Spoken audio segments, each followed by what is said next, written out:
এখন এক একটি ঘরের মধ্যেই ঢুকে পড়েছে গোটা পৃথিবী।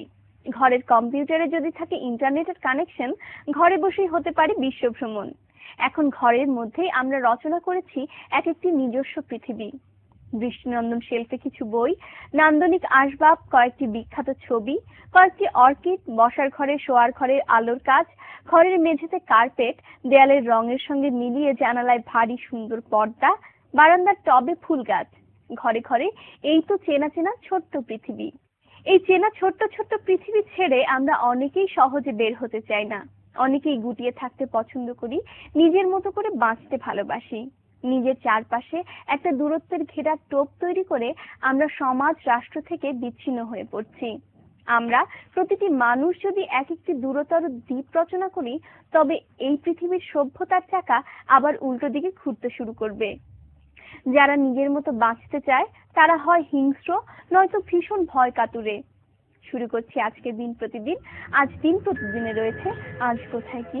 আবার পড়ুন ইতিহাসে আজকের দিন, আপনার মতামত, স্বাস্থ্য কথন, আজকের বাংলাদেশের এবং সবশেষে আনন্দ আড্ডা। আনন্দ আড্ডার আজকের অতিথি ফটোগ্রাফার শ্রাবণ রেজা। আপনাকে অসংখ্য ধন্যবাদ আমাদের অনুষ্ঠানে আসার জন্য। জি, আপনাদেরও অনেক অনেক ধন্যবাদ। আচ্ছা, আমরা তো জানি আপনার একটা এক্সিবিশন চলছে, কোয়েস্ট ফর রিদম। তো এই ফটোগ্রাফি এক্সিবিশনটা আপনার কত নম্বর এক্সিবিশন? এটা আমার second solo photography exhibition. First solo photography exhibition হয়েছে আলিয়াস প্রসেসে। এটা 15 দিন ব্যাপী হয়েছিল 2008 সালের জুন মাসে। ওটা ছিল আবার বিয়ন্ড দ্য ড্রিম শিরোনামে, শিশু ও শৈশবদের নিয়ে। আচ্ছা, আর এবারকার এক্সিবিশনটার থিমটা কি?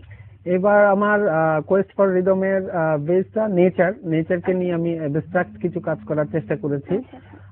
বা এই অ্যাবস্ট্রাক্ট মুহূর্তগুলোর মাধ্যমে মানুষের জীবনের যে সুখ দুঃখের যে কথাগুলো সেগুলো উঠে আসবে। এক একটা ছবির নেপথ্যে এক একটা গল্প আছে। প্রথম এক্সিবিশনটা তো আপনার ছিল চাইল্ডহুড নিয়ে, এবং সেকেন্ড এক্সিবিশনটা টোটালি ডিফারেন্ট, নেচার এবং অ্যাবস্ট্রাক্ট নেচার। তো একদম চেঞ্জ, দুটো কিন্তু আলাদা ট্র্যাক। এই দুটো আলাদা ট্র্যাক ধরার কারণ কি, বা অ্যাবস্ট্রাক্ট করার পেছনে তার কারণটা কি ভাই? অ্যাবস্ট্রাক্ট হচ্ছে আপনার শিল্পের যেটা ম্যাচিউর সফিস্টিকেটেড মিডিয়া বলে শিল্পবোধ দ্বারা প্রতিটা আর্টিস্টই চান যে তারা ভালো কিছু করুক, উচ্চমানের কিছু করুক। আমিও চেষ্টা করেছি অ্যাবস্ট্রাক্টের মাধ্যমে যাতে আমি ফটোগ্রাফির ভালো একটা কাজ করতে পারি। তো এই অ্যাবস্ট্রাক্টটা আমি করেছি, দর্শক দেখবে, ক্রিটিকরা দেখবেন, ইন্টেলেকচুয়ালরা দেখবেন, তারা দেখে এটা মন্তব্য করবেন কেমন অ্যাবস্ট্রাক্ট হয়েছে, আমি কি আদৌ পেরেছি কিংবা পারিনি, সেটা তারাই যাচাই করবেন।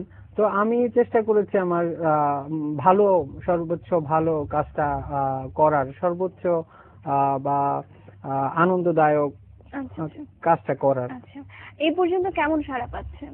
এই পর্যন্ত অনেকে ভালো বলছেন, তবে আমার এক্সিবিশনে অনেক ক্রিটিকরা বা ইন্টেলেকচুয়ালরা আসছেন, যেমন কাইয়ুম চৌধুরী স্যার আসছেন, রবিউল হোসেন, তারপর আরিফিন স্যার, বিশিষ্ট ফটোগ্রাফার আনোয়ার হোসেন, বিজন সরকার, ওনারা আসছেন। ওনারা বলছেন মোটামুটি ভালোই কমেন্টস করছেন তারা। তারপর আমার যে ব্রুশিয়ারটা হয়েছে ওখানে অনেকের মন্তব্য আছে, যেমন বিশিষ্ট ইন্টেলেকচুয়াল এন্ড আর্ট ক্রিটিক কবির চৌধুরীর মন্তব্য আছেন। উনি বলেছেন এটা কি ধরনের ফটোগ্রাফি। তারপর মহাদেব শাহ, বিশিষ্ট কবি, উনি বলেছেন ওনার কাছে এগুলো কবিতার মতো মনে হচ্ছিল, বললেন উনি।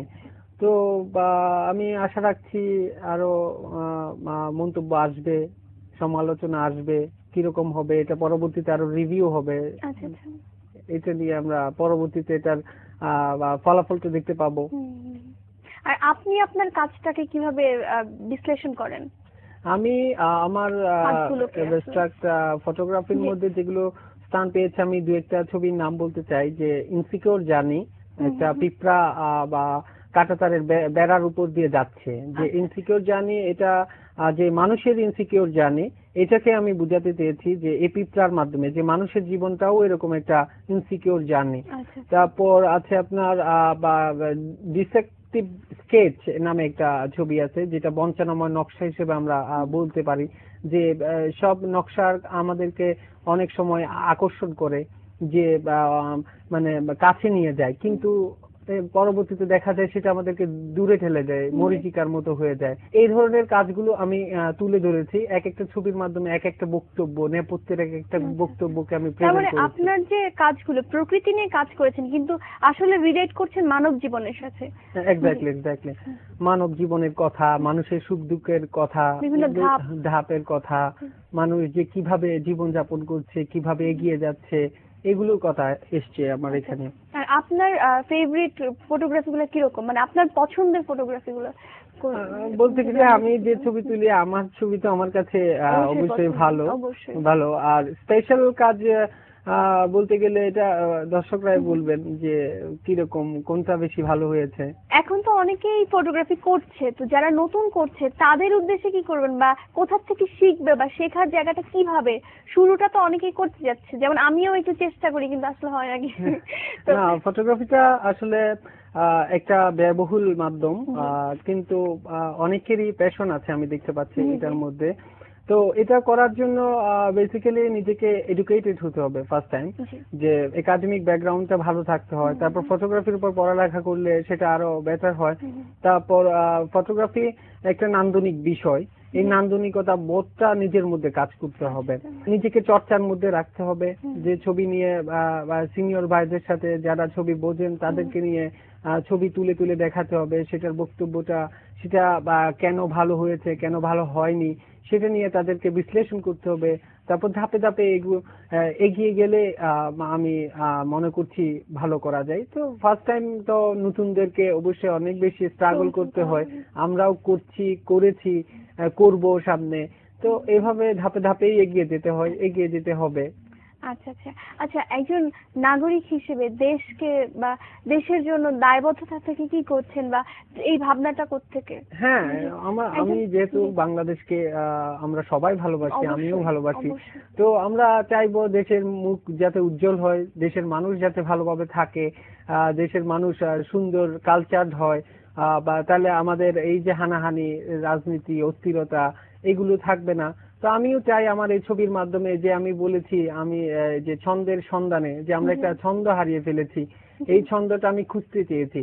যে আমি যে বিডিআর এর অফিসিয়াল ফটোগ্রাফার ছিলাম উৎসবে, যে এনআরকিটা হয়েছিল, সেদিন আমি দেখেছি তাদেরকে, যে তাদের বিরোচিত যে ভাবটা আগের দিন, পরের দিন আমি ঠিক তাদেরকে দেখলাম যে তারা লাশ হয়ে ফিরতেছে, সবাইকে একটা গর্ত থেকে বের করছে, যে কি রকম একটা কষ্টের, বেদনার, এটা আমি অনুভব করি।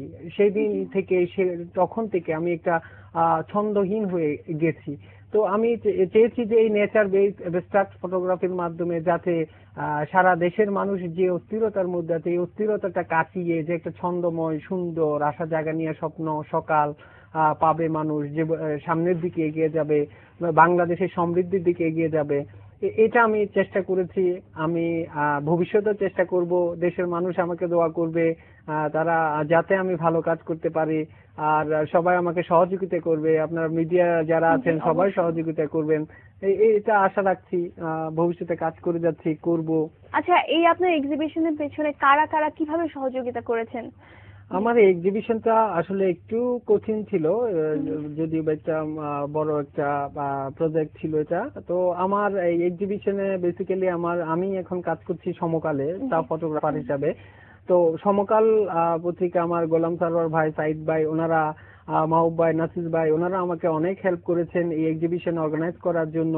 তারপর আমার অনেক সিনিয়র ভাইরা আছেন যারা এই ক্ষেত্রে আমাকে অনেক উৎসাহ জুগিয়েছে, অনেক ঝামেলার মধ্যেও আমাকে এগিয়ে যেতে সহযোগিতা করেছে।